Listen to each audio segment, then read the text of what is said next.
yo quiero trabajar en esa empresa porque escuchar, comunicar, delegar, no hay un único modelo de líder que sea aplicable para cualquier empresa y cualquier momento. No es compaginar la vida profesional y la familiar, solo tenemos una vida, no es compaginarla, es vivirla bien, ¿no? Claro. Muy buenos días, bueno, buenas tardes o buenas noches en función de la hora en la que nos estés viendo. Hoy traemos a un invitado que está relacionado con el mundo empresarial y la alta dirección. Él ha trabajado en empresas como Audi, Volkswagen y además lo ha hecho en funciones pues con una alta responsabilidad, como sería pues director ejecutivo, ha estado también siendo vicepresidente ejecutivo. Él es Salvador Garrido. Muchísimas gracias por haber aceptado la invitación y por venir hoy a grabar con nosotros. ¿Qué tal? ¿Cómo estás?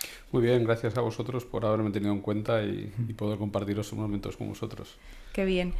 Bueno, Salvador, actualmente estás, viendo tu LinkedIn, estás ejerciendo tu segunda carrera, ¿no? Que la llamáis como Senior Advisor.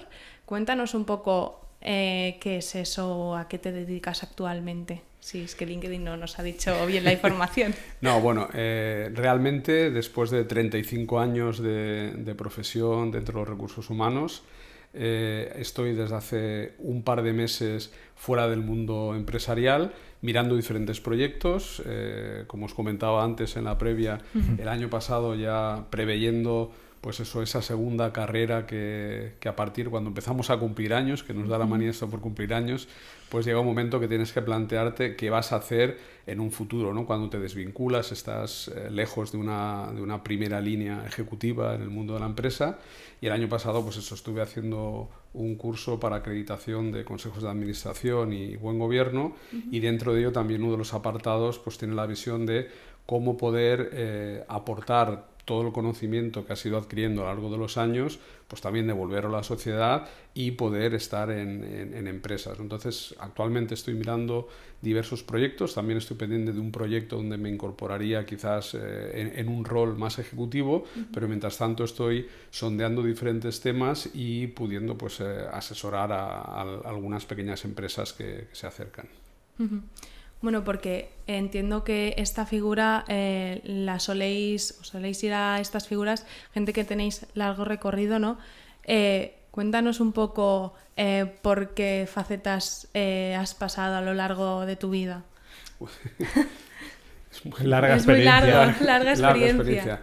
Bueno, pues yo soy un barcelonés que he tenido la suerte tuve la suerte en su momento de estudiar psicología del trabajo, y he tenido la suerte pues al final también de trabajar en lo que yo pensaba que es el mundo de los recursos humanos, y además estudié en un momento en el cual los departamentos de recursos humanos eran departamentos de personal que estaban básicamente copados por abogados y por economistas, y salvo excepciones que seguro que las había, pues se dedicaban prácticamente a contratar, despedir, nóminas y poco más, ¿no? Entonces ya a final de los 80, a principios de los 90 empezó todo lo que es un poco el boom de que en el mundo de las personas empezó a introducirse gente de humanidades, ¿no?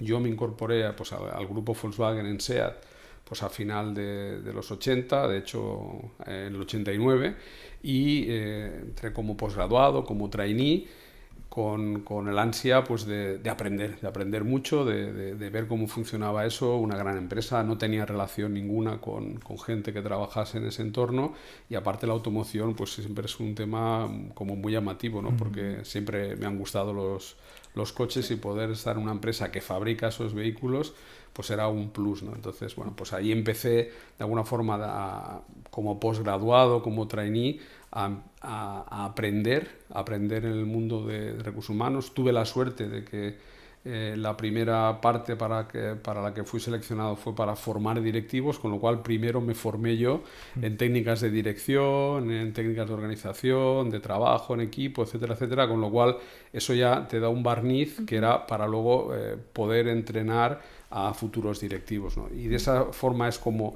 empecé a introducirme. Empecé en un proyecto luego en Martorell de la nueva fábrica.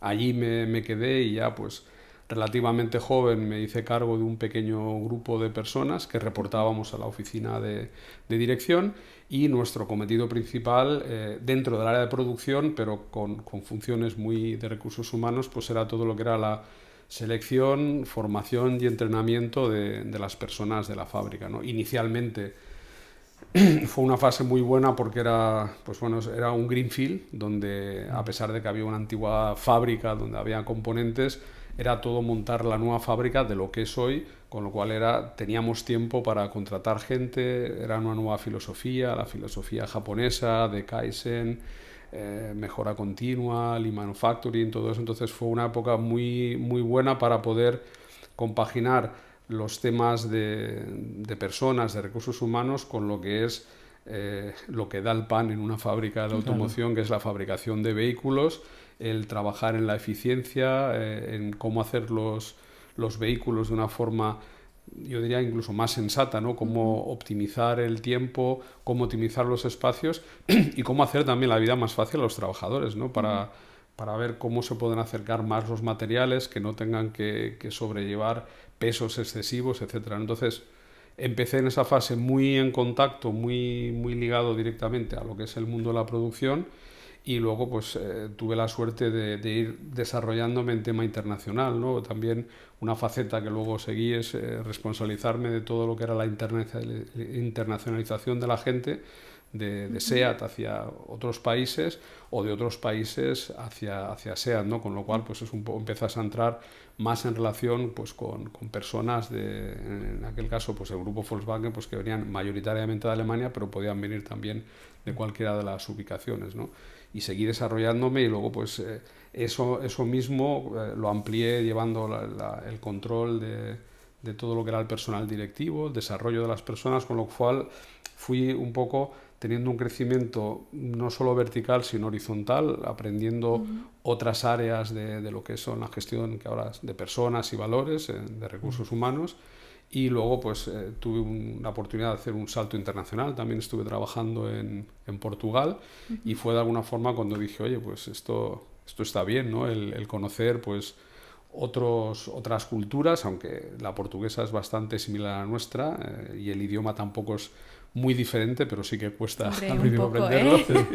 Y entonces pues bueno, le cogí el gustillo a eso, y pues vi una forma de seguir desarrollándome en esa vía, ¿no? Entonces, bueno, para no hacer la historia muy larga, con diferentes posiciones, luego tuve la posibilidad de hacer otra estancia internacional, en este caso más prolongada en Alemania, en Audi, donde llevaba, pues era el manager para todo lo que eran las personas de Audi que iban a cualquier parte del mundo. Tuve la oportunidad pues entonces de viajar, de conocer Japón, Estados Unidos, Hungría, con lo cual te da una visión muy, muy grande, claro, sí. Y toda la gente que de otras partes venían a Audi. Y después de ella me fui a Pamplona, otra vez a una fábrica, pero como director de recursos humanos ya, con todo lo que es la complejidad de la negociación sindical, y de estar pues en un entorno que en aquel momento pues no era el más fácil.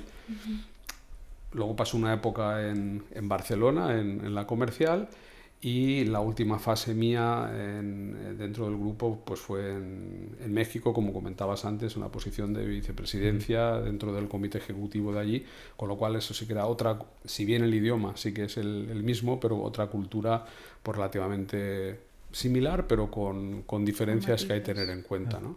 Y la última fase pues ha sido en una empresa familiar en España, con sede en Zaragoza, donde también pues tiene otros matices, ¿no? De venir del mundo de una multinacional grande pues a una empresa que también es muy grande y que está trabajando mucho en profesionalizarse, con su consejo de administración, con un comité de dirección cada vez más profesional, y con plantas pues en 20 países, ¿no? Con lo cual ese ha sido también un gran bagaje, ¿no? Entonces pues en esta nueva época, en esta nueva fase, mi foco principal mis prioridades es pasar más tiempo con la familia, yo soy de Barcelona, como digo, vivo aquí cerca, y estar más tiempo con mi familia, compaginándolo evidentemente con una actividad profesional a corto plazo, pero también a largo plazo, para seguir siempre vinculado, porque yo creo que siempre tenemos que estar en constante aprendizaje. Sí. Dale. O sea, has dado muchísima información, toda súper interesante, pero me gustaría poner foco en algo en concreto. ¿Por qué consideras que los departamentos de recursos humanos son tan importantes dentro de una empresa?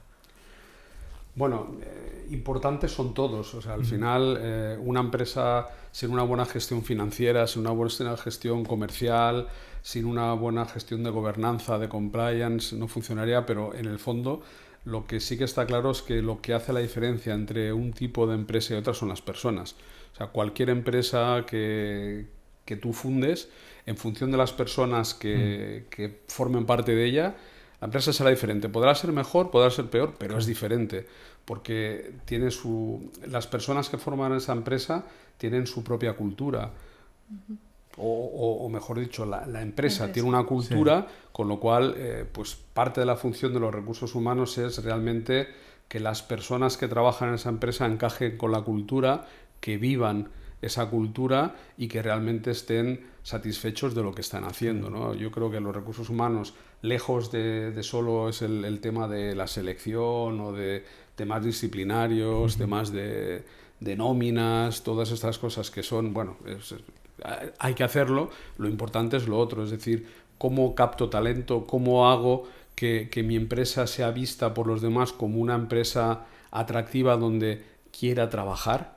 Quiero estar ahí, quiero pasar la mayor parte de mi día, voy a estar en esa empresa y quiero levantarme por la mañana con ganas de ir a esa empresa, con ganas además de aportar y bueno, pues en función del tiempo, hace un par de días estuve en un evento que organizaba Hayes y se estaban viendo, por ejemplo, lo que es el AVP, lo que es la propuesta de valor del empleado, cómo ha ido evolucionando desde hace pues 40 años, bueno, ni 40, 20 años hasta ahora, ¿no? Lo que antes la gente creía que era importante para querer estar en una empresa y lo que es importante hoy, ¿no? Entonces, todos esos procesos de cambios culturales, de tener una estrategia de recursos humanos clara que haga que seas atractivo, eso es lo que yo creo que lo que me ha motivado siempre, lo que creo que es muy bonito de estar en ese departamento, ¿no? Y entonces contribuir con eso a la estrategia de la compañía, porque al final siempre he dicho, oye, las empresas no son de, bueno, hay ONGs, ¿no? Pero normalmente las empresas son para tener un beneficio, y entonces o aportas a esa estrategia y aportas a ese beneficio, si no, no tiene mucho sentido de ser. Claro. Bueno, al final yo creo que hoy en día ya se está viendo que muchas empresas abogan por una cultura de personas, ponen mucho foco en que los trabajadores estén a gusto, estén contentos, como decía Roque, que fueran al trabajo cantando. Y yo creo que en general, ¿no? Todas las empresas están poniendo muchos recursos allí. A mí, una de las preguntas que tengo es verdad que hoy en día se están poniendo muchos focos en las personas o en recursos humanos, sobre todo en, pues no sé, feedbacks entre los trabajadores, jornadas, actividades que hacen team building, etc. Pero en el momento en el que tú estudiaste no estaba tan arraigada esa cultura de las personas y de los recursos humanos. ¿Qué te llevó a estudiar en esta rama? Eso es daría para otro para otro podcast, ¿no? Bueno, la verdad yo siempre he tenido un perfil bastante científico y me había enfocado para hacer una carrera científica, quería ser arquitecto y de hecho hice todo, hice lo que ahora sería el EBAU, la selectividad y todo, lo hice y de hecho me matriculé, pero hablando con un buen amigo que él estaba haciendo también psicología del trabajo, pues me contó todo eso, entonces reflexioné y pensé, oye, pues la verdad es que me gusta socializar con las personas, me gusta esto y me gusta poder estar dentro del mundo de la empresa haciendo algo que me gusta, que es hablar con personas, intentar ayudar al desarrollo de las personas y de mí mismo. Entonces cambié y no perdí tiempo porque no llegué a empezar arquitectura, empecé psicología con esa visión de poder estar formando parte de una empresa como recursos humanos, tampoco sin tener las ideas súper claras de todo lo que iba a conllevar eso, ¿no? Pero sí con la idea de poder estar en una gran organización y poder aportar pues lo típico que sobre todo se conocía pues en temas de selección, temas de formación de las personas, etcétera. Me atrajo y por ahí empecé a estudiar cuando realmente era una época, me acuerdo que en aquel entonces psicología tenía 3 años que eran troncales y todavía no estaba el plan de Bolonia, no había 4 años, había 5, eran 3 años troncales y luego ya se dividía en clínica, pedagógica y del trabajo.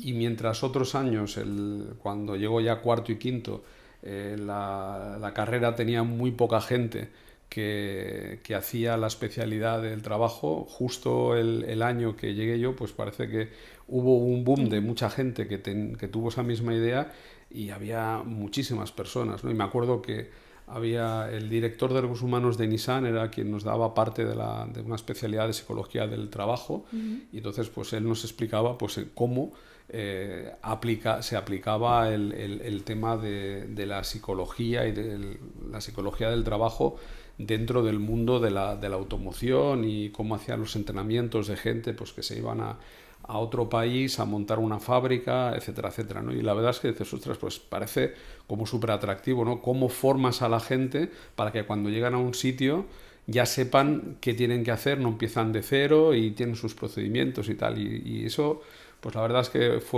fui abriendo los ojos y luego pues lo de SEAT surgió pues casi por casualidad. Ostras, qué curioso. Aparte, bueno, otra pregunta porque me he quedado en blanco, que tenía también para lanzarte era, vale, nos has contado cómo llegas al mundo de la psicología, ¿no? Por lo que he entendido, un poco por casualidad, ¿no? Porque hablas con un amigo tuyo, te abre los ojos hacia este mundo, ves que encaja con la manera que tú, bueno, con lo que tú a ti te gusta tratar con personas y bueno, llegas a un momento de la carrera que te especializas hacia la psicología del trabajo, ¿no? Y en ese momento, ¿tú ya tenías claro o ya pensabas en hacer una larga carrera profesional? Porque al final has llegado a puestos pues de gran importancia. ¿En ese momento ya querías llegar hacia allí? ¿O en ese momento aún no sabías nada, querías empezar en el mundo laboral y ir viendo cómo evolucionaba tu carrera profesional? Pues siendo sincero, no me lo había planteado. La verdad es que yo tenía ganas de trabajar. Sí que es cierto que a mí me tocó todavía hacer la mili, yo hice milicias y ya pues con 22 años era oficial dentro de las milicias y ya tenía un grupo de gente a la que, por decir así, mandabas. Entonces es una parte importante de saber lo que es mandar o lo que es liderar, ¿no? Entonces en el ejército te hacen caso porque tienen que hacerte caso, porque es el tema del escalafón y todo eso, ¿no? Entonces eso fue un primer contacto con lo que era, llámalo, no es dirigir, es ordenar, dar órdenes a la gente y que te hagan caso, ¿no? Pero ya digo, es una cosa, pues, en una época muy, muy joven, con 22, 23 años. Cuando empecé a trabajar, realmente lo que quería era aprender. Vale. Que yo creo que no he dejado de aprender durante toda la vida y creo que espero hasta que dentro de unos años seguir todavía aprendiendo, ¿no? Entonces empecé a trabajar y bueno, de hecho antes de SEAT tuve otro tema que era empecé en una empresa informática y ahí empecé también a aprender cosas que no sabía de los ordenadores. Estamos hablando del año 88, hace muchísimo tiempo. Entonces ahí aprendí también, pero cuando empecé ya en el mundo empresarial, en el mundo de la automoción, pues lo que quería era aprender pues eso, cómo funcionaba el tema de la dirección. Me maravillaba como gente que para mí, pues entonces con 28 o 30 años, que eran algo mayores que yo, pero ya ocupaban puestos directivos y me parecía algo impresionante, también digno de admiración. Y luego lo que quería yo era conocer qué actitudes o qué habilidades tenían esas personas para poder ocupar esa posición. Entonces mi primera intención era aprender todo lo que me pusieran por delante, aprender idiomas, aprendí alemán, aprendí inglés, porque entonces solo sabía francés. Entonces lo primero era aprender, no me había puesto nunca el límite de hasta dónde quería llegar. Lo que sí que es cierto que, sobre todo en mi generación, que estoy entre boomer y X, según las dónde hacen el corte, yo creo que antes existía también un valor de permanencia en la compañía, que no es ni bueno ni malo, simplemente era aquello de, Sí. oye, si estoy en una empresa, Hago carrera aquí. de aquí hasta que me muera, ¿no? Hago carrera aquí. Algo que hoy en día es totalmente diferente. Hay mucha más movilidad. Yo creo que no es ni bueno ni malo. O sea, simplemente son momentos diferentes, valores diferentes, pero hace muchos años, pues eso, el valor de la, entre comillas, mal interpretada quizás, lealtad a la empresa. La permanencia, ¿no? Era un grupo. Correcto, era diferente, ¿no? Pero bueno, para mí siempre ha sido, mientras yo esté a gusto, ¿por qué tengo que cambiar, ¿no? Aparte, yo tuve la suerte de, al estar en un grupo multinacional grande con muchas sedes, pues prácticamente cada 4 años cambiaba de trabajo.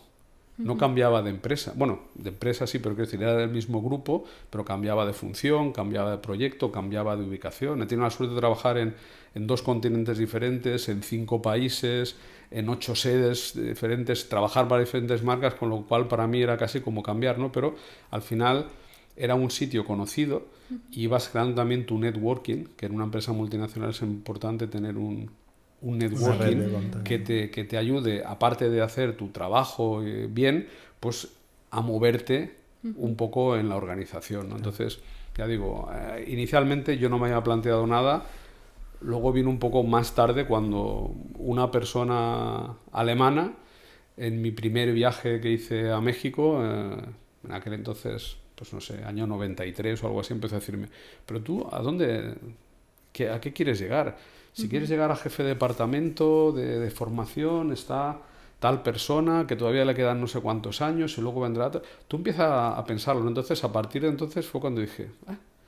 igual tengo que plantearme algo. Pero claro, tampoco tenía claro exactamente dónde quería llegar. Simplemente dije, oye, pues lo que tengo que enfocarme un poco es hacer el trabajo lo mejor que pueda y seguir aprendiendo cosas para que cuando llegue la oportunidad, pues poder aprovecharla. Simplemente eso. O sea, tampoco...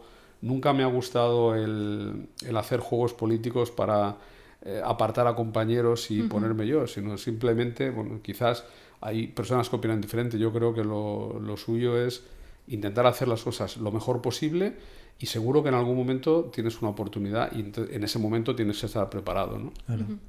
Salvador, a mí me surgen varios temas, ¿no? O sea, primero, el cross-management. Has estado en multitud de países y, claro, culturas muy diferentes. Desde tu experiencia, cómo recomendarías a la gente que hace esto empezar a tratar a sus trabajadores si tienen muchos registros culturales? Bueno, pues yo creo que lo importante es primero intentar entender que no hay una única cultura ni empresarial ni social. O sea, cada país tiene unas culturas o unos hábitos, incluso de funcionamiento y de comportamiento, que no son exactamente igual que los nuestros. Y entonces yo creo que tienes que escuchar, ser humilde en el sentido de decir lo mío no es lo único bueno y lo de los demás no, ellos están equivocados y yo estoy acertado, al revés que lo mismo pasa con otras personas, que no vengan con consorcios a veces que tienen capital de otro país, que vengan y te digan no, lo mío es lo bueno, lo vuestro no. Entonces yo creo que yo decía en broma, he dicho muchas veces a mis colegas, las empresas subsidiarias de Volkswagen, de la central, yo les decía que era un poco como las colonias, cariñosamente, decir, bueno, al final somos como satélites de la central, que está en Alemania. Entonces nosotros tenemos que ganar nuestro respeto, decir, oye, no somos ni mejores ni peores que los demás, o sea, somos simplemente diferentes, con unos procedimientos, unas normas absolutamente igual que el grupo. Y eso también me hizo abrir los ojos cuando en otros casos, por la última empresa que he estado, que era al revés, era una empresa española que estaba en otros sitios, pues decir lo mismo, o sea, gente que teníamos en Brasil o en Países Bajos o en México o en otros sitios, no lo bueno es lo que viene de España y lo otro, sino simplemente tienes que tener esa adaptación y esa plasticidad y decir, bueno, vamos a fijar un objetivo común y ver cómo llegamos cada uno un poco a su manera, ¿no? Y yo creo que tienes que ser sensible, sobre todo escuchar escuchar mucho e intentar comprender y no ir con ningún tipo de prejuicios. Soberbia. Sí, soberbia ni prejuicios, es decir, Sí, esto es sí. bueno, esto es malo. Y luego, cada uno luego dentro de su forma de ser, pues tiene sus temas que acepta más o acepta menos, ¿no? En México, por ejemplo, hay algunos hábitos fuera del trabajo. En el trabajo la verdad es que funciona bastante bien, como es, yo no diría la impuntualidad, sino otra forma de reunirse, ¿no? Entonces, cuando, por ejemplo, en México te dicen, nos vemos a las 8, inicialmente tú estás a las 8 y la gente empieza a venir a las 9, ¿no? Claro. Estoy hablando en un Sí, entorno familiar, Sí, sí. de amigos, etcétera. Entonces, eso en un momento, por ejemplo, yo es uno de los temas que llevo peor, el tema de la puntualidad, de la impuntualidad. Me gusta ser puntual porque creo que es una falta de respeto cuando llegas tarde porque alguien te está esperando, igual que a mí no me gusta que me esperen, yo tampoco quiero hacer esperar y todo esto, ¿no? Pero llega un momento dado que dices, ok, es así, no pasa nada. Si te dicen a las 8, ves a las 9 y ya está. O sea, ¿por qué Claro. intentar cambiar algo que funciona así durante muchos años? Pues es así, es un ejemplo Sí. tonto. Luego en el mundo de la empresa no puede ser así, porque las reuniones empiezan a las 8, por lo menos mi experiencia, en México la gente empieza a las 8. O sea, Ya. también hay mucho prototipo de, "Buah, que la gente... No, la gente en México en el negocio es también muy seria y igual, ¿no? Pero ese era simplemente un ejemplo de que hay culturas que son diferentes o la forma de saludarse en México es como mucho más cálida, muy afectuosa. En Estados Unidos ni se te ocurra el contacto físico de ni casi dar la mano, ni abrazos, ni nada, porque... Claro. Pero bueno, no es ni bueno ni malo, son unos costumbres, unos hábitos, pero luego yo creo que en empresas con sus procedimientos, yo creo que ahí la gente se alinea a la forma de trabajar. Bueno, al final es tener un poco de cintura y entender Adaptabilidad, sí. adaptabilidad A mí a lo las que- culturas. Claro, a mí lo que me sorprende es justo eso, que en culturas tan drásticas tengas esa plasticidad, porque comparamos, pues, ¿no? Por poner un ejemplo que decías de México y Japón, ¿no? Lo riguroso que pudieran llegar a ser los japoneses fuera del trabajo, ¿no? Y cómo se relacionan, pues, la gente de México en el ámbito, pues, más informal, ¿no? Yo quería lanzar una pregunta de decir, cuando al final las empresas pretenden retener el talento, ¿no? De gente pues muy válida para que no se le vaya a la competencia. ¿Qué le recomendarías a un empresario, a un director, para captar ese talento y quedárselo en su empresa?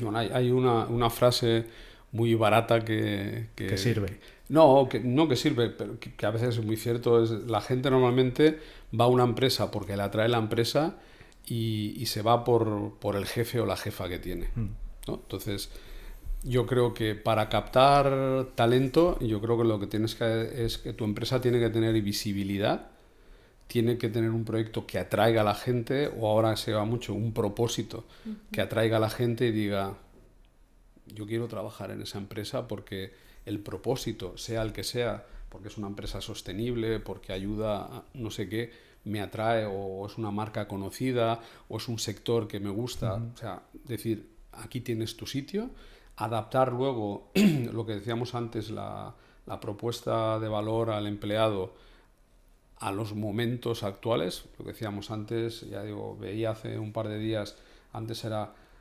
salario, algo de vacaciones, si se tenías, yo qué sé, coche de empresa en algunas funciones y tal. Ahora prima mucho más, oye, tener flexibilidad, poder trabajar, poder tener un salario flexible. Poder trabajar a lo mejor en equipos o trabajar en proyectos, metodología agile. Es diferente, entonces también en función de la empresa, si una empresa tecnológica de IT, si es de farma, si es de automoción, tendrás que ver qué propuesta le haces tú a la gente para atraerlos. Y una vez que la gente está contigo en tu equipo, lo que tienes que hacer es, pues eso, escuchar mucho, comunicar mucho y estar muy pendiente de cómo puedes ayudar a tu equipo a que crezca, porque al final hay gente que quiere crecer, entonces tienes que estar pendiente. ¿Quieres crecer? ¿Cómo puedes crecer? Dar feedback real de, oye, en qué sí te veo y en qué no te veo. es mi opinión, evidentemente, o sea, cuando hablas con tu colaborador o colaboradora, esta es mi opinión, tú consulta a otras personas, pero mi opinión es que yo te veo por aquí o te veo por allí, hacer mucha ayuda y ver, ser muy receptivo a los estados de ánimo de las personas, cómo las ves, evidentemente, pues siempre dando trabajos que sean retadores, dando responsabilidad, dando empowerment a la gente, delegando responsablemente, y eso va a hacer que con más probabilidad la gente la fidelices y se quiera quedar más. Siempre puede venir alguien de una empresa externa que ofrezca algo que en ese momento o tú no has visto o tú no puedes ofrecer, que te duplican el salario. Claro. Hay gente que igual, aunque le duplique el salario, no se quiere ir porque está muy contento, ¿no? O le ofrecen pues una responsabilidad de un grupo de personas y esa persona quiere hacerlo. Entonces, si tú tienes ese diálogo constante con esas personas, puedes estar más preparado para detectar eso y ver cómo puedes hacer para que las personas, estamos hablando de tu equipo directo, sí. No se vaya, ¿no? Pero aún así siempre pueden pasar cosas imprevistas. Claro. Pero creo que para mí es escuchar, comunicar, delegar en la gente y saber delegar, ¿no? Tampoco puedes delegar a todo el mundo y todas las cosas, sí, pero tienes que saber delegar y sobre todo ayudar a la gente a crecer. Yo creo que es lo más bonito, no de recursos humanos, de cualquier área. O sea, al final, yo me acuerdo, ya hace muchos años, tenía un compañero de trabajo, cuando empecé decía, la información es lo más poderoso. Entonces tenía cosas guardadas en su cajón que no compartía con nadie, ¿no? Entonces dices, bueno, esto ya es absolutamente ridículo hoy en día, ¿no? O sea, bueno, la información es poder, ¿no? La información ahora puedes encontrarla de cualquier forma. Yo creo que el poder de hoy en día pues es el conseguir ser, decíamos antes, no un jefe, sino un líder. Entonces el líder es el que a la que la gente lo siguen, pues porque creen en que su visión, su estrategia, su forma de ser es convincente. Claro. No solo porque, oye, yo soy la persona que aquí tiene el gorro puesto de que llevo no sé qué responsabilidad. No, yo creo que ahí está un poco el truco de que te puede ayudar, que no es infalible, no hay una fórmula única, pero que te puede ayudar a que tu equipo esté contigo. ¿Y cómo haces este cambio? Porque es posible que los cargos con responsabilidades o los jefes antiguos, ¿no? Vengan de una figura de jefe impositiva y tengan que cambiar su manera de llevar la jefatura hacia un liderazgo y hasta hacia estas metodologías, como has comentado antes, agile, estructuras más líquidas. ¿Cómo se hace este cambio? Porque al final la persona tiene una manera de liderar más autoritaria y tiene que cambiar y tener un poco de cintura y cambiar los modelos de liderazgo hacia unos más pues empoderadores hacia sus trabajadores o colaboradores. O ¿cómo se hace? ¿Cómo trabajas con estos directivos o jefes o líderes? Es complicado, ¿eh? Daría para otro también. A ver, yo diría que... Si da para muchos, vente, ¿eh? No sé, estás más que invitado. Por mi experiencia, por lo que he ido viendo, hay diferentes temas. Lo primero, lo que he ido viendo es, no hay un único modelo de líder que sea aplicable para cualquier empresa y cualquier momento. Hay líderes que son buenos en un momento que tienes que hacer un turnaround en una empresa, tienes que reestructurar, y pues suelen ser gente pues más killer, más directo, con matices y con comitas menos humanizados y más por el negocio, por el número, ¿no? Tal, etcétera. Evidentemente que tendrán en cuenta las personas, pero lo que se preocupan es el foco que es en ese momento tengo que reestructurar esa empresa, tengo que reflotarla, porque si no la refloto corre peligro la supervivencia de todas las personas a nivel laboral, con lo cual pues se enfocan en algo. Hay otros líderes que tienen... pues están más dotados para un momento de crecimiento, de expansión, de crecer, de hacer redes nuevas y tal, con lo cual hay diferentes tipos de líderes. Y luego también respecto a la forma de liderar, que ha evolucionado, gente más paternalista, más democrática, más participativa, más laissez-faire, bueno, todos los estereotipos de personas que hay, yo diría que hay algunos aspectos que los puedes reeducar y hay ciertos aspectos que creo que son intrínsecos. Entonces hay personas, si son poco empáticas, muy introvertidas, yo creo que eso difícilmente cambiarlo. Por eso, lo que se puede, o sea, yo diría, hay gente que no van a cambiar. Y sobre todo hay gente que tiene mucho éxito y dicen, oye, pero ¿qué me estás contando? Mira dónde estoy. Claro. Mira lo que he conseguido. Y a lo mejor incluso sé cómo soy, pero ¿por qué voy a cambiar? Claro. ¿Vale? Entonces, quiero decir, hay gente que dices, es así, no vas a cambiarlo. Lo que sí que se puede trabajar en organizaciones, un poco en el front-loading, es decir, cómo me gusta que sean las personas que dirijan personas dentro de mi compañía, y entonces de las nuevas generaciones, las nuevas incorporaciones, hombres, mujeres que se van incorporando, la gente que percibes que tiene más talento, no solo técnico para hacer bien lo que están haciendo, sino a nivel directivo, pues ir dotándoles de herramientas que de alguna forma vayan dando una directriz de cómo queremos que sea el liderazgo en esta empresa, ¿no? Hay temas para hacer assessments, con observaciones, y al final decir, bueno, es cosas que hemos hecho en el pasado en empresas que he estado, ¿no? Haces como un pool de talento, haces que varios observadores durante varios días vayan observando, o haces proyectos a lo largo de meses con una serie de KPIs que tienes que controlar y ves si las personas realmente están dotadas para liderar personas o no. Muchas veces solía pasar, espero que cada vez menos, tenías una persona que era excelente técnicamente, decías, oye, como esta persona es excelente técnicamente, la promuevo a la dirección de este departamento o de esta área, y eran absolutamente un desastre, porque esa persona lo que era buena era técnicamente, y no tenía a lo mejor habilidades para dirigir a otras personas, porque el directivo al final lo que hace es motivar a la gente para que se consigan los objetivos de la empresa a través de otros. Claro. Y entonces la función del directivo no es hacer tú directamente las cosas, que hay cosas que evidentemente tú también haces muy directamente, pero es fijar objetivos, o sea, seguir la estrategia de la compañía, llevarlo a un nivel más operativo, marcar los objetivos y motivar a que las personas pues vayan desarrollando esos objetivos. Claro. Para tener la otra cara de la moneda, cuando tú has hecho entrevistas para contratar a personas, a captar talento, ¿cuáles han sido los puntos determinantes o los puntos claves que han dicho, esto es lo que busco en esta entrevista, en esta persona, ¿no? ¿Qué sería lo que para ti es el éxito en una entrevista?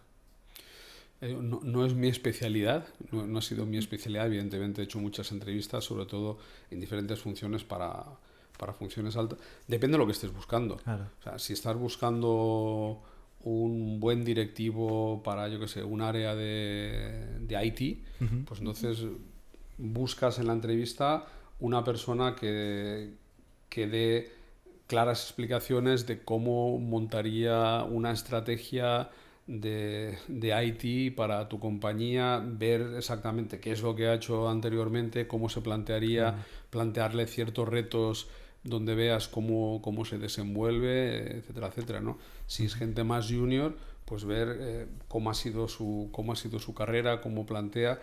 Puedes ver también cómo es la cultura de esa persona o de qué entorno viene, para ver si va a encajar o no va a encajar en tu compañía, ¿no?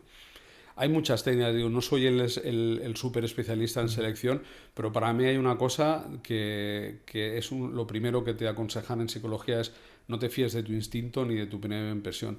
Pero yo no puedo evitarlo, yo al final me quedo con el tema de tengo sensación de que esta persona es buena persona. Entonces yo creo que a mí lo que no me tiene que faltar nunca en alguien que escoja para algo es tener la convicción de que es buena persona. Evidentemente tendrá que ser un buen o buena técnica, lo que sea, pero que tenga sensación de buena persona, porque al final eso se va a trasladar a la compañía. Si tienes una persona que solo vela por sí mismo, que es egoísta, que no es empática, etcétera, etcétera, te va a quizás no a dar un buen ambiente. Si ves que es una persona que es buena persona, dices, oye, mira, me iría a tomar una cerveza con esta persona después, dices, pues ¿por qué no? Has hablado, bueno, veníamos hablando del liderazgo. Y veníamos también hablando de las personas, de lo complejas que somos, ¿no? Que no sé si ha sido en la previa o ya en el podcast. ¿Crees que, claro, en tu posición, que tienes una carrera en psicología, pues tienes mucho ganado, pero ¿crees que sería interesante que cualquier líder tenga nociones técnicas de psicología para poder y saber tratar con las personas que tenga en su equipo? Bueno, yo diría que como todos somos diferentes, puede haber ciertos estereotipos a los que respondamos más. Soy extrovertido, soy introvertido, soy más analítico, etcétera, etcétera.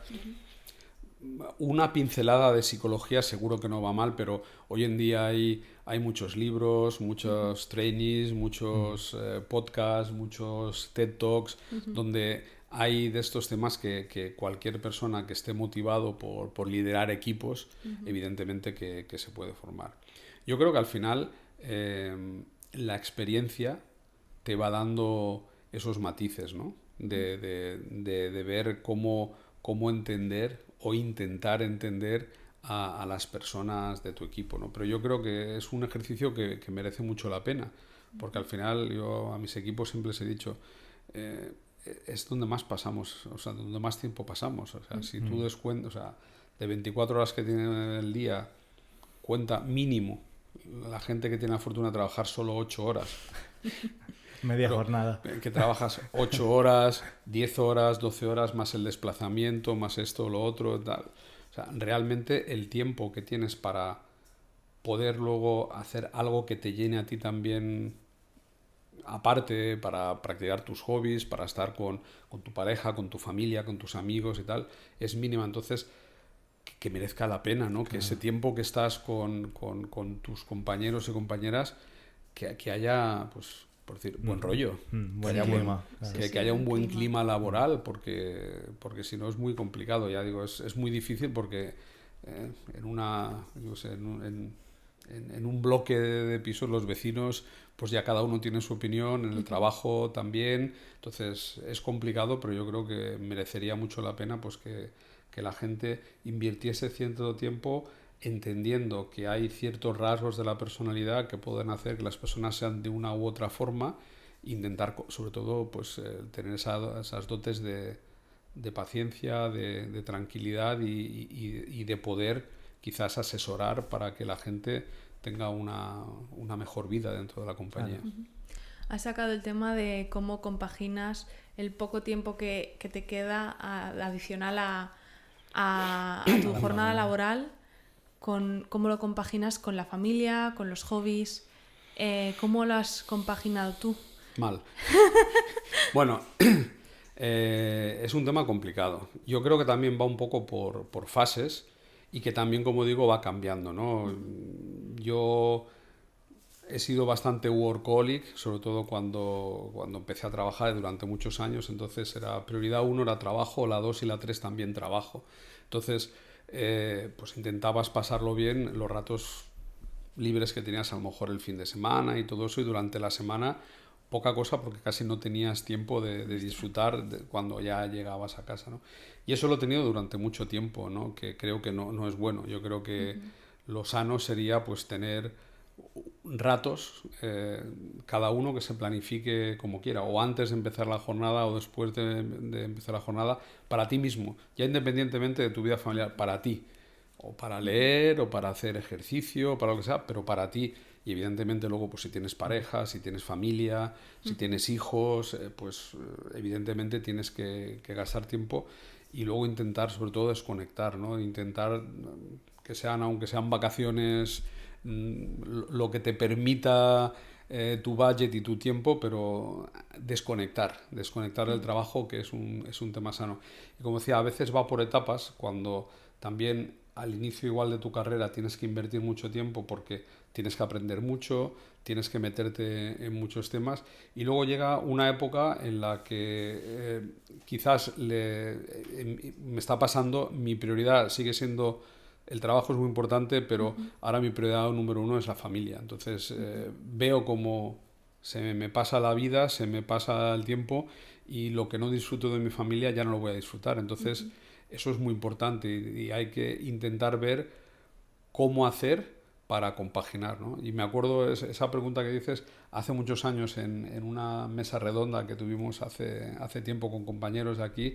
Me acuerdo uno que además decía que era director de felicidad, dijo, no es compaginar la vida profesional y la familiar, solo tenemos una vida, no es compaginarla, es vivirla bien, ¿no? Claro. Entonces yo creo que es cómo quiero vivir cada uno de mis días de tal forma que me satisfaga y por lo menos tenga un momento de decir, bueno, aparte de que puedas disfrutar de tu trabajo, decir, pero también hacer algo por mí. Entonces no hay una receta, pero yo creo que sí que es imprescindible tener cierta disciplina y reservarte huecos para ti como persona y para, pues eso, para tus hobbies o para tu familia. Entonces igual hay que sacrificar otras cosas. Bueno, claro, al final es intentar eso, vivir la vida y sacar tiempo un poco para todo y sobre todo el desconectar. Yo creo que esto es súper importante, tanto en vacaciones, en periodo vacacional, como el fin de semana o durante el día tienes que poder sacar algún ratito. Has hablado también de que al principio de tu carrera profesional, ¿no? O de la carrera profesional en general de las personas, hay mucha dedicación y formación también. En tu caso, también has pasado por varias business school y quería preguntarte si es algo que recomiendas o cómo te ha ido a ti, más que recomendar, que a lo mejor no sé si vas a querer o no, pero ¿cómo te ha ido a ti el pasar por estas escuelas de negocio? ¿Cómo le has sacado partido aparte de teóricamente en el ámbito del networking? ¿Ha sido, pues, te ha beneficiado para poder escalar en según qué niveles profesionales? ¿Cómo has vivido tú las experiencias, bueno, pues en este tipo de escuelas de negocio? Como te decía al inicio, tuve la suerte de formarme mucho internamente con la compañía, con muchos temas de dirección, de equipos, de liderazgo, etcétera. Mi primera escuela de negocio a la que asistí, yo creo que fue sobre el año 98-99 en Londres, era Ashridge, que ahora se llama Hult Ashridge, y era un programa que organizaba el grupo Volkswagen para personas con alto potencial y que lo que te permitía era hacer como una especie de MBA con sesiones, me acuerdo que eran algunas semanas en Londres, otras semanas en Bélgica, otras semanas en Alemania y un proyecto en paralelo, ¿no? Entonces, ¿qué te permitía eso? Que fue mi primera experiencia. O sea, aparte de técnicas de seguir dentro de temas del management, también de enfocarnos más a lo que es el mundo empresarial. Pues yo tenía más ámbito de recursos humanos, pero ver también el impacto de otras áreas, las áreas de negocio, cuentas de resultado. Entonces eso yo creo que es bueno, aparte de que en concreto en esa experiencia pues el networking lo hacía mucho, ¿no? Todavía conservo amigos de aquella época que cada uno era de un país diferente, de una marca del grupo diferente y que bueno, pues todavía conservas y es muy bueno. Luego la segunda experiencia que tuve fue pues como 10 años más tarde, con el IS. Yo, como siempre había estado en recursos humanos y con directivos, nunca había querido yo ir a esos cursos para no decir, mira, como el que puede, pues él se va también, ¿no? Pero en aquel entonces, como estaba en una dirección era el director de recursos humanos y no había hecho nada, pues entonces dije, pues es el momento, ¿no? Entonces yo creo que era un programa de dirección general, con lo cual, aparte también de networking, en ese caso con personas de otros ámbitos, era el único en ese momento yo de mi empresa, los demás eran todos empresarios de la zona de Navarra, de Zaragoza, etcétera, que eso va muy bien. Ves los puntos de vista de personas que algunos tenían sus propias empresas, eran directores generales y tal, y es un programa que te enfoca en, oye, pues si quisiera montar un negocio, ¿qué cosas tengo que tener en cuenta? El enfoque financiero, el enfoque de marketing, canales de distribución. Entonces te da una visión muy amplia que luego cuando he ocupado, y en aquel momento también lo era, posiciones de comité ejecutivo, no estás ahí solo con el gorro de recursos humanos y aportando, sino que te ayuda a entender mejor todo lo que es la estrategia de la compañía, el negocio y a encajar todo, ¿no? Aunque ya iba rodado, pero te encaja, ¿no?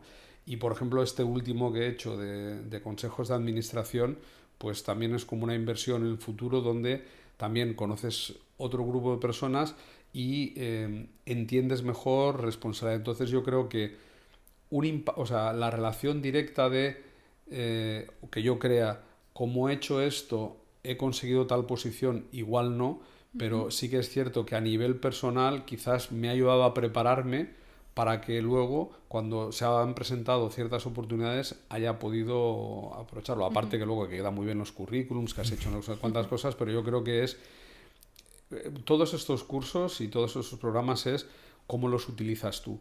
Puedes hacerlo pasar de puntillas o cómo tú te quedas con conceptos que te van a seguir ayudando a lo largo de la vida. Entonces yo creo que además hay, bueno, por mencionar instituciones, pues el IES, el ESADE, todas las grandes business school tienen casos que te permiten primero estudiarlos, ver cuál sería tu solución a ese caso en concreto en función de perspectivas diferentes de negocio, de beneficio, de canales de distribución, de lo que sea, y luego se discute con todos qué diferente solución le darían otros compañeros y luego ese caso en concreto qué solución tuvo, que bueno, que pudo ir mejor o peor, a lo mejor si hubiera tomado otra decisión hubiera sido otro resultado, ¿no? Pero son temas que te ayudan a abrir los ojos, la mente, y ves cómo hay oportunidades.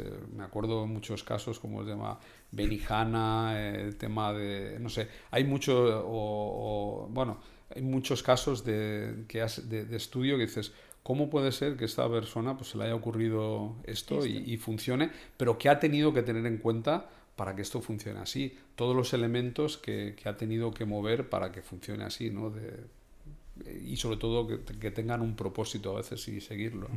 A mí, yo vengo de una de las business school que has mencionado y sí que es verdad que los MBA están muy enfocados a más la practicidad y no la teoría, ¿no? Y entonces el que hayan tantos perfiles tan diferentes enriquece mucho a los propios integrantes, ¿no? ¿Por qué? Pues porque aparte, no sé si cuando tú lo hiciste se cribaba con el tema del expertise también, ¿no? Sí, claro, o sea, el decir, programa oye, mínimo 2 años en tal puesto directivo para luego, pues...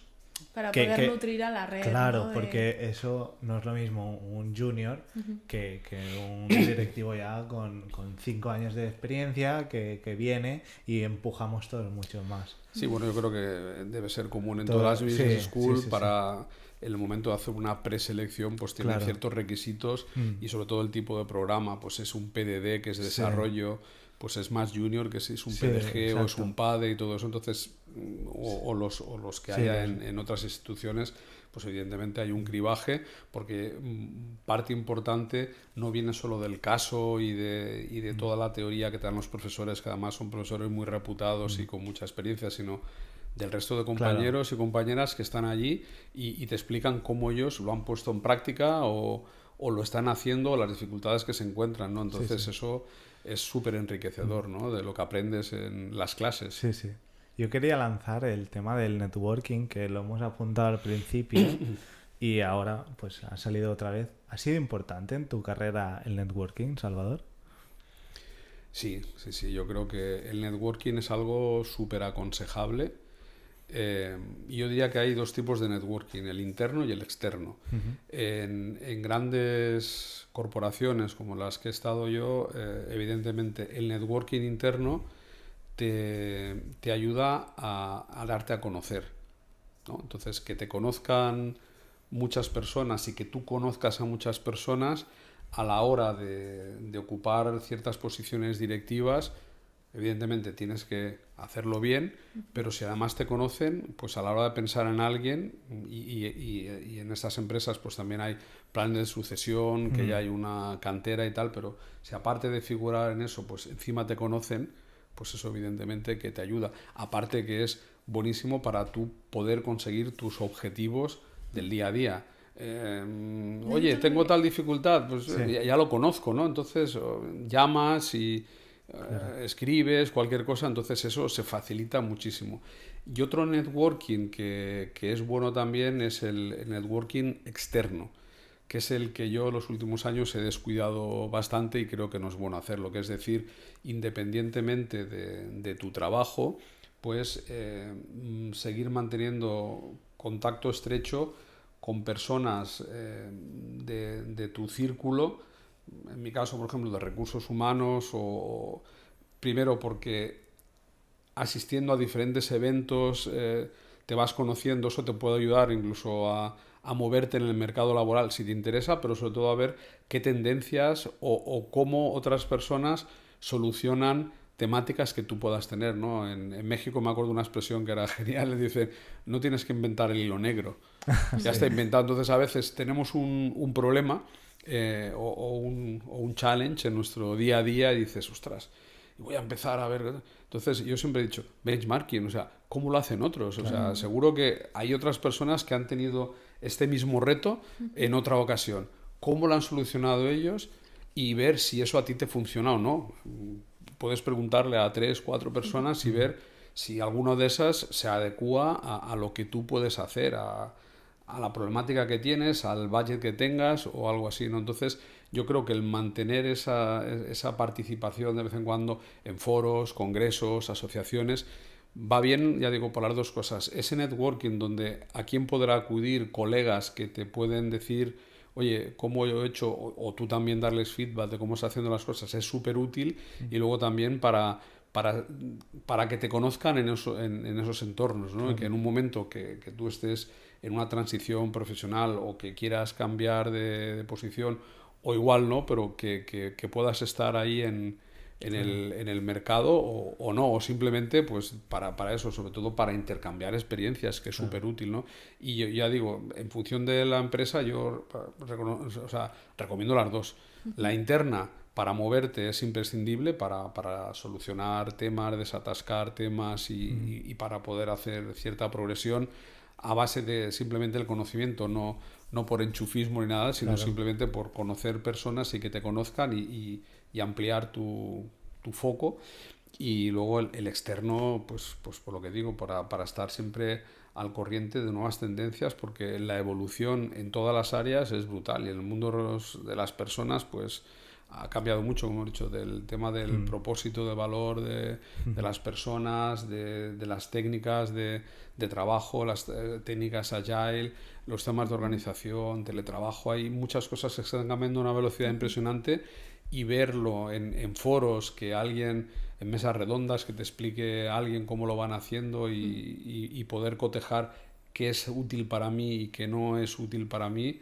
Eso para mí es vital, ¿no? Y eso, pues entre mis estancias fuera, pues eso sí que lo he desatendido los últimos años, y no es algo que me sienta satisfecho, pero lo solucionaremos. Tema de networking, muchas veces sí que hay gente que está más predispuesta a él, ¿no? Por tal vez carácter o forma de ser, que eres más extrovertido y te prestas más a hablar con la gente, pero hay otra gente que le da pudor o pudiera costarle más, ¿no? ¿Qué recomendación le darías a una persona que quiere progresar en su trayectoria profesional, pero que no tiene un perfil tan extrovertido, tan sociable?